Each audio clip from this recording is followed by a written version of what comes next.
This scene started with just 3 infantry figures, no tank, no big centerpiece, just 3 soldiers moving carefully through a narrow stretch of woods. In this video, I'll walk through how I painted these figures, built the base, and brought everything together into a single moment in time.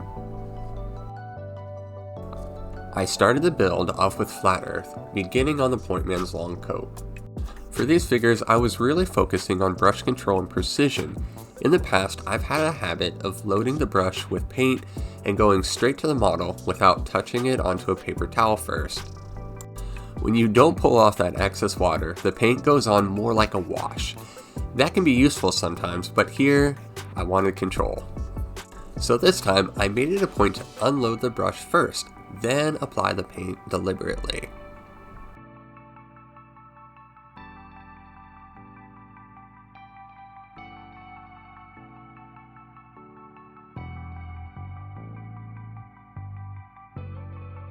After the Pointman's coat, I moved on to the pants of the third figure.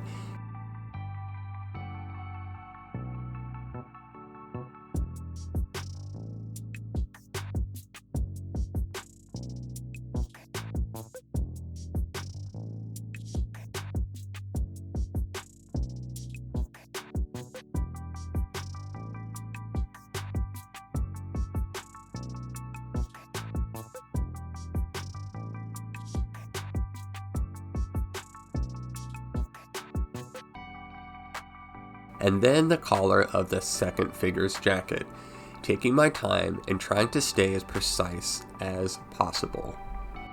And for once, I didn't drink 3 cups of coffee before painting, which probably helped more than any technique change.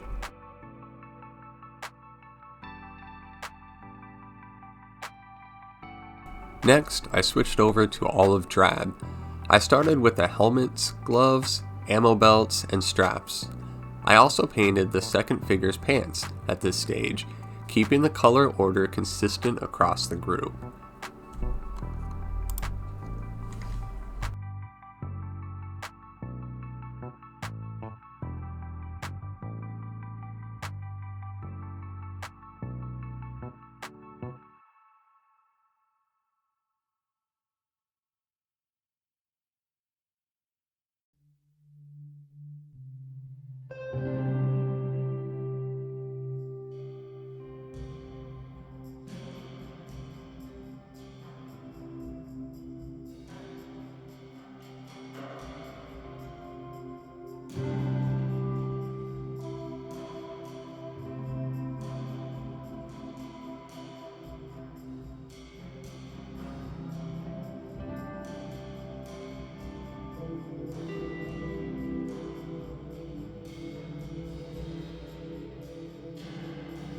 From there, I moved on to Khaki.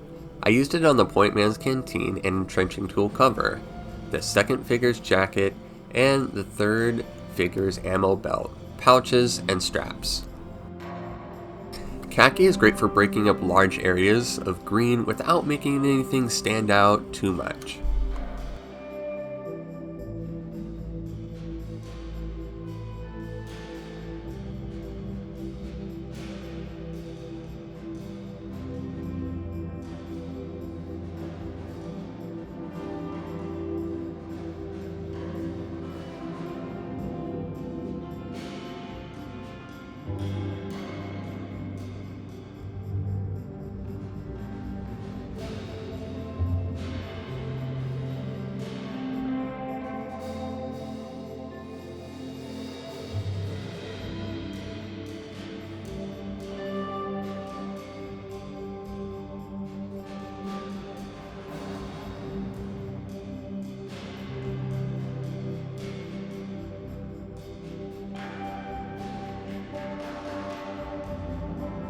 Once the main uniform colors were blocked in, I painted the boots burnt umber, keeping them dark so the figures feel grounded.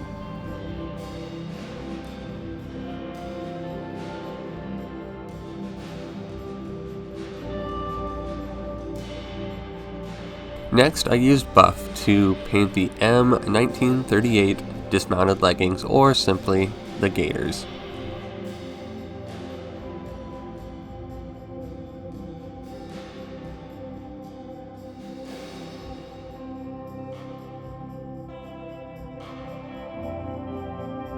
When it comes to painting faces, I keep things pretty simple. I start with burnt red as the base color on all the faces. The reason I like starting with burnt red is because it gives the skin a nice warmth underneath. Real skin isn't beige or tan, it has reds and browns showing through, especially at this scale. It can look a little strange at first, but that's okay. I want that warmth to stay in the shadows.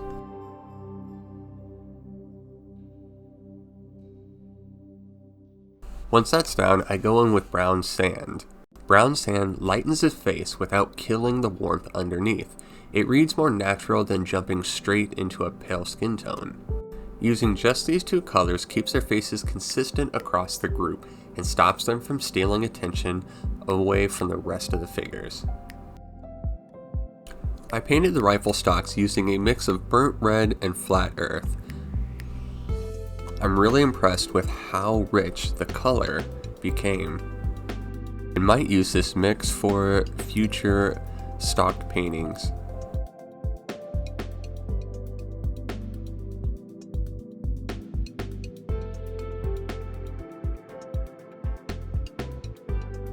For the metal parts of the rifle, I tried to go with a light coat of Gunmetal Gray.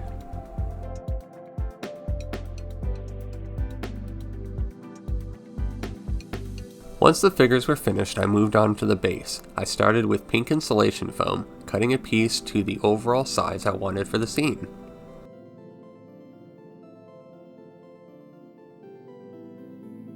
From there, I cut a couple more pieces to form the hills on either side of the path.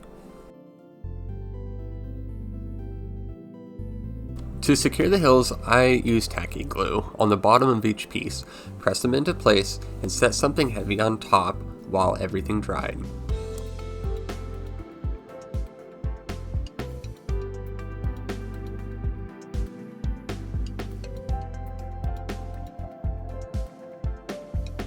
Once the glue was fully cured, I went back with a knife and started carving away at the foam to shape the hills.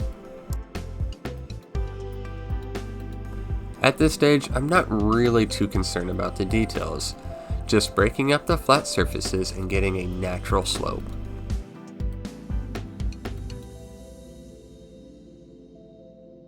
For the trees, I used branches I found in my own yard that I thought would make a great addition to the scene. I secured pins into the ends of the branches using a pair of pliers. This will give the trees strength and keep them from shifting later on. After the pins were secure, I pushed them into the foam to lock them in place.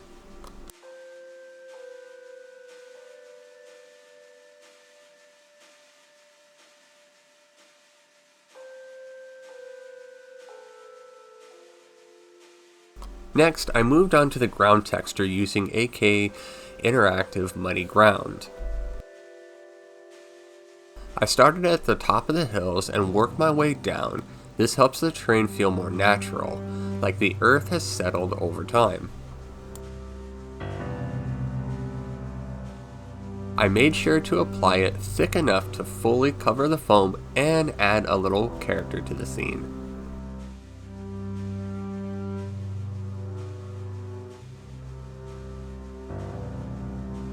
I also went all the way around the trees to ensure I hide any space between the ground and the tree itself.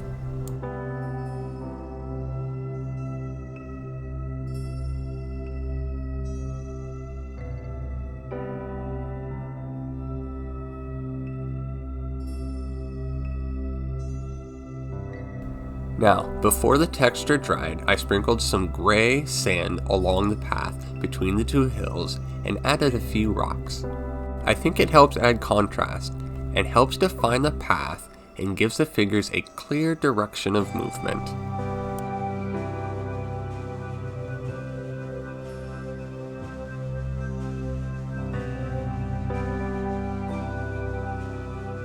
Once the base was dry, I moved on to the Woodland Scenic materials. I applied them in layers, starting with turf earth, then blended turf earth blend, followed by blended turf green blend, and finally just a little light green lichen. Using them in this order helps the ground build up naturally instead of looking flat or uniform. As you saw, before applying the turf, I start by spraying Mod Podge Matte Ultra as my adhesive. I use a piece of scrap cardboard to block the spray so it only goes where I want it to. Once the adhesive is down, I lightly sprinkle the turf into place. I try and start at the top of the hills and work my way down. This keeps the ground built up naturally instead of looking randomly placed. As they say, it's easy to add more later, but it's hard to take it away, so I keep everything light and controlled.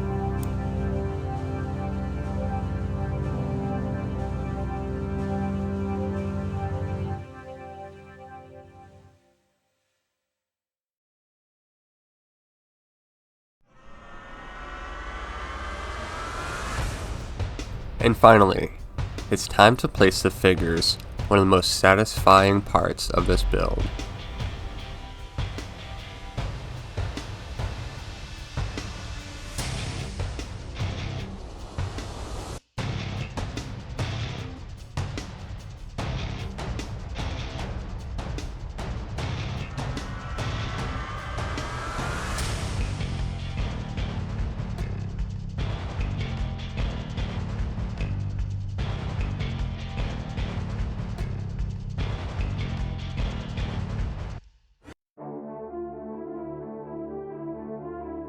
With everything in place, this is the final piece.